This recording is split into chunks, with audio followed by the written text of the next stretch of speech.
Bonjour à tous et bienvenue dans Objectif Apiculture. Aujourd'hui, on va parler de deux choses. Donc, dans un premier temps, on va parler du comptage varroa et dans un deuxième temps, on va parler du traitement varroa. Mais avant ça, générique.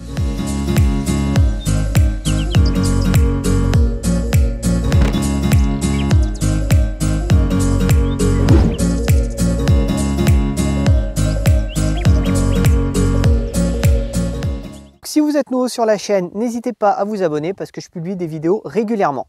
Donc, on va voir comment on fait les comptages varroa. Il existe plusieurs manières en fait de compter les varroa. La manière la plus fiable en fait, c'est de mettre des abeilles dans un checker, à peu près 300 abeilles, de mettre du liquide lave-glace, de fermer le checker, de secouer et de compter les varroa qui restent. Méthode très efficace parce qu'elle est très fiable. Par contre, elle a un inconvénient, j'ai pas réussi à m'y résoudre, c'est-à-dire elle tue les abeilles. Donc c'est pour ça que ce n'est pas la méthode que j'utilise. Moi j'utilise plus la méthode du sucre glace que je vous montrerai juste après parce qu'elle a l'avantage de, en théorie, ne pas tuer d'abeilles. Il existe aussi une autre méthode, c'est ce qu'on appelle la méthode par chute naturelle.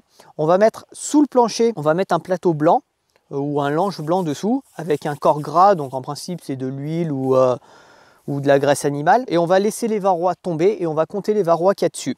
Donc cette méthode là je vous la montrerai un petit peu plus tard parce que je l'utilise surtout dans la saison froide. J'aime pas l'utiliser en ce moment parce qu'il fait chaud et en plus cette année il fait très humide, donc ça va bloquer l'humidité dans la ruche, donc j'aime pas trop l'utiliser à cette saison là. Il existe aussi une dernière méthode, c'est le CO2, ce qui consiste à endormir les abeilles, à les secouer et à compter les varroa qui tombent. Elle me plaisait pas mal cette méthode dans la théorie, mais apparemment elle n'est pas très fiable.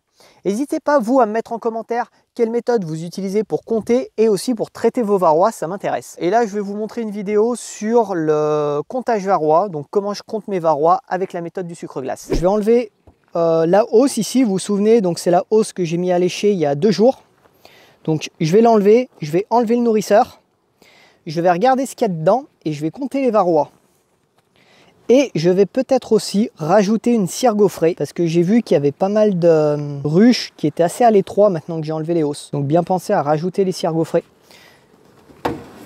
Hop, donc on va regarder. Oh, il y a un peu de monde là. Donc ça, je crois que c'est les abeilles que j'avais pas enlevé l'autre jour. Je pensais qu'elles allaient passer dans le chasse-abeilles. Mais non. Cette hausse, je vais l'enlever, je la remettrai pas. C'est bon, elle est alléchée. Les abeilles qu'il y a dedans, elles vont revenir dans la ruche et celles qui ne reviendront pas dans la ruche, je vous montrerai, je vais les secouer dans le nourrisseur.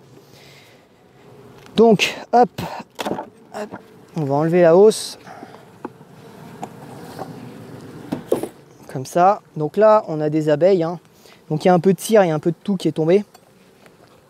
Alors, on va regarder ce qui se passe à l'intérieur. Bon voilà, vous voyez que là elles ont pas mal construit, elles sont en train de me faire des fausses constructions là. Pourquoi? Parce qu'en fait j'ai réduit la ruche. Et comme j'ai réduit la ruche, elles n'ont plus de place pour se développer. Donc c'est pour ça que là par exemple, ici, je rajouterais un 4 de couvain. N'importe quoi, une cire gaufrée. 4 de couvain, pourquoi un 4 de couvain? Parce que là les pauvres elles n'ont plus de place. Hop. Donc là déjà je sais qu'ici je laisse un cran. Avec la partition.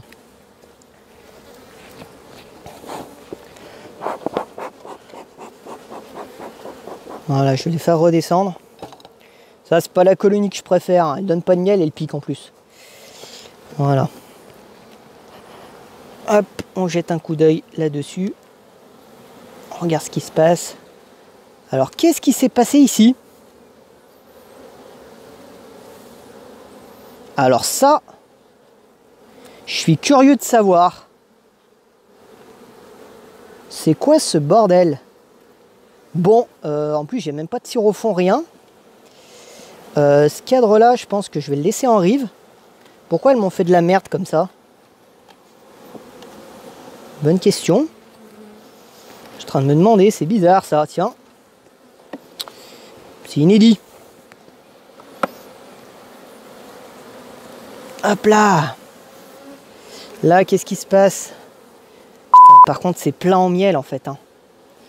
Elles ont plus de place. Je suis sûr qu'il n'y a plus de place pour la reine là pour qu'elle puisse pondre, la pauvre.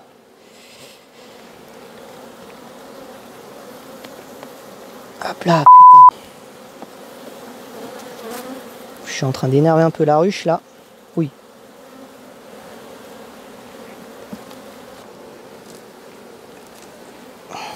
Donc là, c'est toujours les ruches là-dedans quand on fait le comptage varroa où elle s'énerve.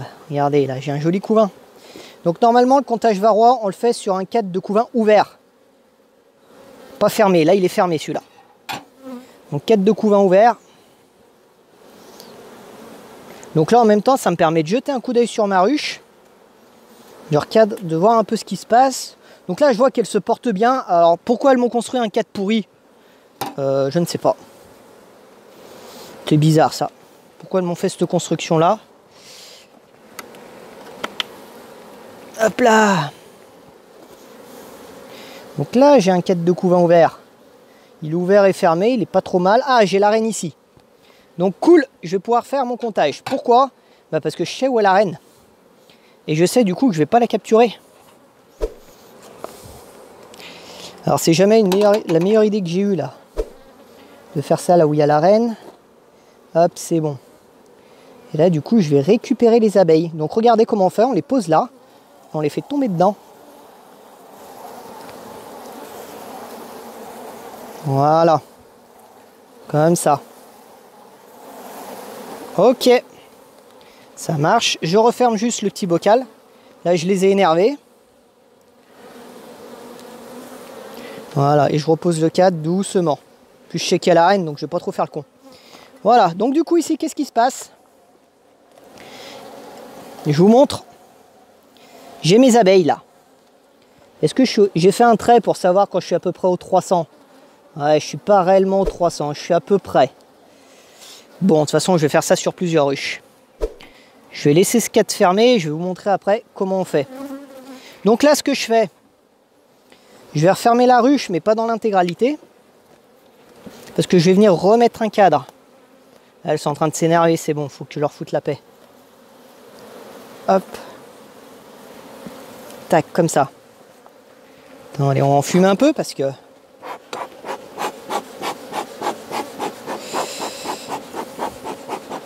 Et ce que je vais faire, je vais venir remettre un cadre ici. Voilà.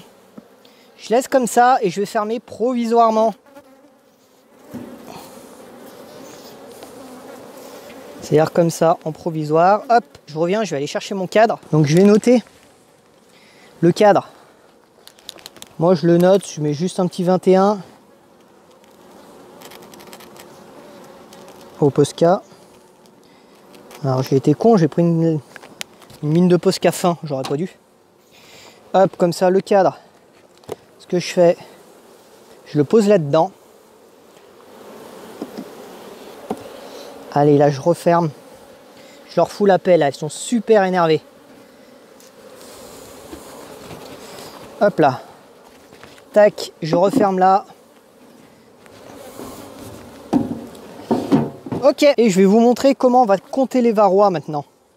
Donc vous voyez, là j'ai pas mal d'abeilles qui veulent sortir. Ici j'ai du sucre glace. Et là j'ai une assiette. Prenez une assiette blanche, si possible. Bon, elle est un peu salie celle-là. Et on va verser du sucre glace en fait sur les abeilles.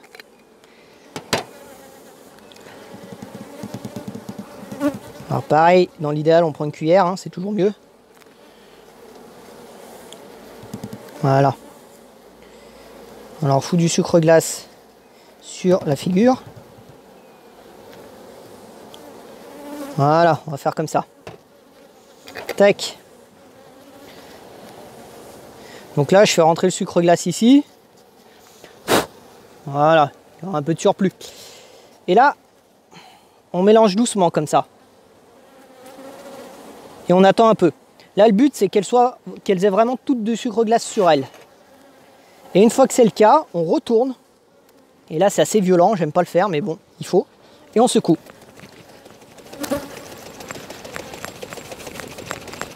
Voilà, on secoue comme ça pendant quelques secondes.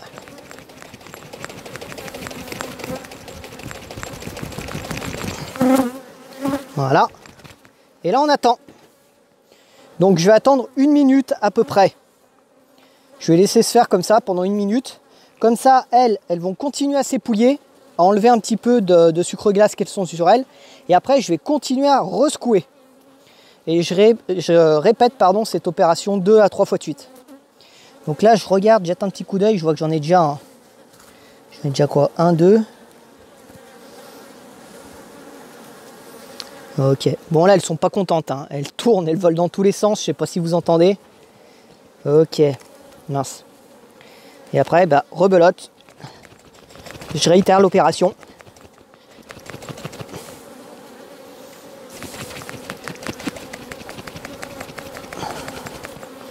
Hop. Voilà, pareil, j'attends. Allez, une petite dernière fois.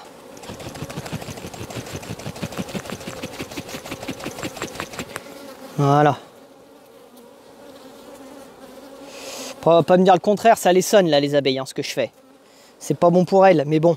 Ça me permet de compter le varroa. Et ensuite, ce que je vais faire, je vais rajouter un tout petit peu d'eau pour diluer le sucre.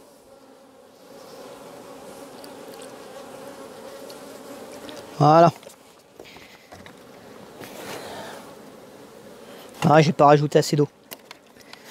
J'ai un tout petit peu, faut pas abuser non plus. Voilà. Comme ça, le but, c'est de diluer le sucre et de bien voir les varroas. Donc là, je sais pas si vous voyez, parce que j'arrive pas à voir si le zoom est fait. J'en ai 1, 2. J'ai que 2 varrois. Après, tout le reste, c'est des petites cochonneries, hein. Donc je regarde bien, parce qu'on a tendance des fois à confondre le varroa avec le reste, mais là, non, non. Bon, ben voilà. Voilà, voilà. Donc 2 varroas. Alors, ouais, ok. Donc ça veut dire théoriquement que c'est une faible infestation. Théoriquement. Et je vais mettre les lanières après. Elles sont dans un sale état, les abeilles, hein. Elles sont dans un sale état. Je vais les mettre dans le nourrisseur, mais ça tue pas les abeilles. Elles sont pas bien là, hein. Pas me faire croire que... Putain, j'aime pas ça. Honnêtement, j'aime pas. S'il y avait un moyen plus simple, je le ferais, mais malheureusement. Alors, comme vous le voyez sur cette méthode-là, théoriquement, ça tue pas les abeilles, mais quand même, ça les met dans un sale état, hein. Là, les abeilles, bon, elles se sont réveillées petit à petit, elles ont repris un peu des forces, on va dire, mais je pense qu'il y en a une partie qui n'ont pas passé la journée, hein, malheureusement. Alors, j'ai fait ça sur plusieurs ruches, j'ai pas fait ça sur toutes mes ruches en fait, parce que c'est beaucoup trop long, c'est trop long et j'ai pas le temps. Donc on conseille de prendre à peu près 20% de nos ruches. Donc c'est ce que j'ai fait, j'ai dû faire ça sur combien, 5 ou 6 ruches à peu près, mais j'ai pas tout fait, j'ai vraiment pas le temps de tout faire. Résultat des courses, apparemment cette année j'ai une très faible infestation varroa par rapport aux autres années. Alors ça s'explique parce que ça a été une année SMA et j'ai eu beaucoup d'essaims. Il y a beaucoup de reines qui sont parties et les ruches elles sont restées très longtemps en fait sans couvain. Et on sait que le varroa se développe avec le couvain. Donc c'est la raison, je pense, pour laquelle cette année j'ai pas une forte infestation varroa dans mes ruches. Donc maintenant ce qu'on va voir, on va voir comment on traite. Il existe plein de traitements varroa qui existent. Alors moi j'utilise les traitements on va dire soumis à AMM, c'est-à-dire les autorisations de mise sur le marché. Parce que voilà, il y a vraiment un résultat scientifique là-dessus. On va dire, il y a une preuve à l'appui quoi. Voilà, donc ce que j'utilise, là je vais faire 2 traitements cette année, donc l'Apivar que je connais bien, hein, j'utilise depuis plusieurs années. Alors il a des avantages et des inconvénients, on le verra. Et je vais faire un traitement d'hiver, donc je vous montrerai un petit peu plus tard en saison. Enfin on sera plus en saison, on sera hors saison apicole. Avec de l'Apibioxal, pardon. Je connais pas ce traitement, c'est la première fois que je l'utilise, donc voilà, on verra à ce moment-là comment ça se passe. Allez, je vous montre comment faire un traitement varroa à l'Apivar. Programme du jour ici, on déhausse. Donc les hausses, normalement, elles doivent être léchées maintenant. Et ensuite, je regarde, je pense que je vais peut-être rajouter un cadre sur une cire gaufrée. Enfin, une cire gaufrée plutôt, parce que maintenant que j'ai enlevé les hausses qu'il y a là, ben, il n'y a plus beaucoup de place en bas. Donc elles ont besoin de se développer un petit peu, là, les abeilles. Et puis, comptage varroa, et puis pose des lanières. Comme pour le reste. Allez, on est parti. Donc après, ça peut arriver que vos hausses, elles ne soient pas entièrement vides, qu'il y ait encore beaucoup d'abeilles. Dans ce cas-là, vous pouvez aussi utiliser la méthode du chasse-abeilles, hein. Ça marche. Ah, ce qui est chiant, c'est qu'avec l'été, la propolis, elle fond, parce qu'il fait chaud. Voilà, je vais ouvrir. Il y a un peu de monde là, mine de rien. Donc là, normalement, sur cette rue, je vais jeter un coup d'œil, hein. Et théoriquement, j'ai pas de cadre à rajouter. Mais ça m'a pas l'air plein. On voit que les abeilles, c'est assez disparate. Donc là, pas besoin. Jeter un coup d'œil. Hop là. Là, vous voyez, il fait chaud, elles sont calmes. Je vais enfumer par principe, mais voilà. Bon, bah ça, c'est un 4 de réserve. Ok, nickel. Parce que la dernière fois que j'ai ouvert cette ruche, c'était un temps orageux. Je me suis fait défoncer, mais correctement. Ouais, vous voyez, là, il n'est pas vide ce cadre, il n'y a pas grand chose dessus. Donc, il n'y a pas besoin, là, absolument de rajouter quelque chose.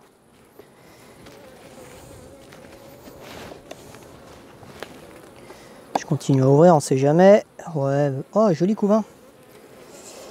Tac, ok. Clairsemé quand même le couvain. Alors c'est pas un couvain en mosaïque hein, parce qu'il est tout plat. Mais il est un peu clairsemé.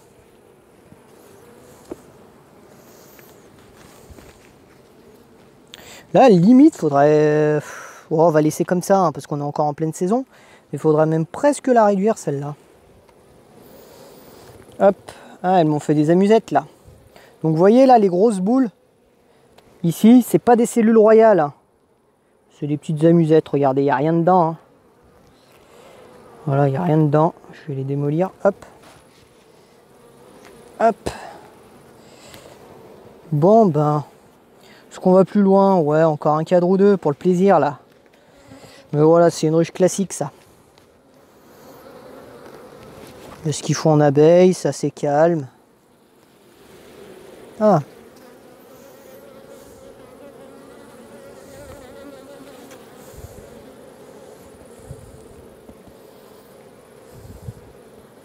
Sympathique tout ça.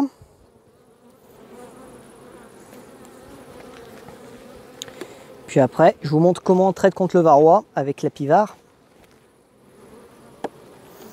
Donc il y a plusieurs manières hein, pour traiter contre le varroa. Ouais, ça c'est le cadre à mâle, ok. Il y a plusieurs manières pour traiter contre le varroa. Moi je prends la pivare parce que cette année je voulais changer, mais bon, j'ai choisi la solution que je connaissais parce que je me suis emmerdé avec plein de trucs cette année, avec les essaims, avec tout ça, parce que il y a eu un temps pourri, ça a été super chiant à gérer. Donc j'ai voulu me simplifier la vie, au moins pour le traitement varroa. Mais après, je vous avoue que la pivare, c'est pas forcément ce que je préfère comme traitement. Hop, donc là je referme, donc vous voyez. Voilà. Et ensuite, on va mettre le traitement. Donc, pour les traitements varroa, déjà je vais enfumer légèrement, c'est plus par principe qu'autre chose là. Parce que vraiment elles sont douces. Et je vais enfiler des gants. Donc je vais enlever ces gants là. C'est la partie que j'aime pas parce qu'il faut éviter de se faire piquer. Mais les lanières, faut pas les manipuler avec les mains ni avec des gants parce qu'il y a de la mitrasse dessus. Donc là c'est la pivare, donc j'ai déjà ouvert, hein, j'ai déjà fait d'autres ruches avec.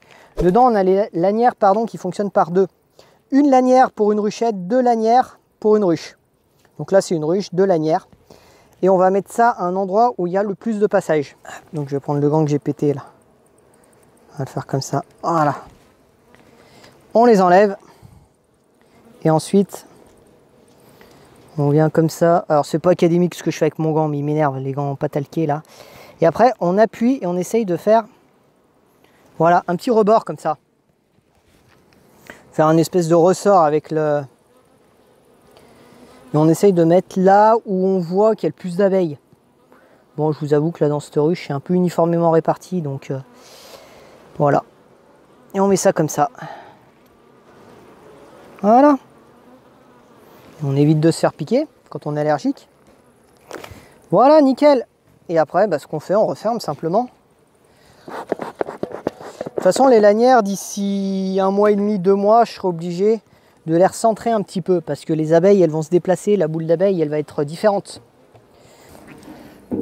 Tac. Allez, la suite. Donc, je viens de vous montrer là comment on faisait le traitement à la pivare. L'avantage de la pivare, c'est que c'est des lanières, c'est très simple à mettre. Il y a simplement à respecter la durée du traitement, le nombre de lanières qu'il y a à mettre dedans, évidemment. Mais voilà, c'est assez simple à mettre en place. parce qu'il y a d'autres méthodes qui sont beaucoup plus complexes, je pense l'encagement des rennes, des choses comme ça. Voilà, il y a des choses qui s'appliquent hors couvain aussi, donc c'est pas forcément évident. L'avantage de l'apivare, c'est que c'est très simple. Donc surtout quand on débute en apiculture, c'est sympa de traiter à l'apivare. Par contre, il y a des inconvénients à l'apivare, c'est que les abeilles, elles sont traitées par contact, c'est-à-dire c'est en allant sur les lanières qu'elles diffusent la mitrasse dans la ruche. Le problème, c'est qu'elles ont tendance à propoliser les lanières. Donc du coup, le traitement est beaucoup moins efficace. Ça, c'est l'inconvénient principal. Et il y a l'inconvénient aussi que c'est une molécule qui, pour l'instant, fonctionne très bien. Mais apparemment, le varroa est en train de s'habituer à la mitraze. Je sais que, par exemple, dans mon département, donc je suis en Isère, l'année dernière, le GDSA a déconseillé d'utiliser la mitraze, justement parce qu'elles étaient en train de s'habituer, enfin les varrois étaient en train de s'habituer à cette molécule-là. Donc voilà, si vous avez des questions, n'hésitez pas à les mettre en commentaire. Abonnez-vous, mettez un pouce en l'air. Et puis à la prochaine!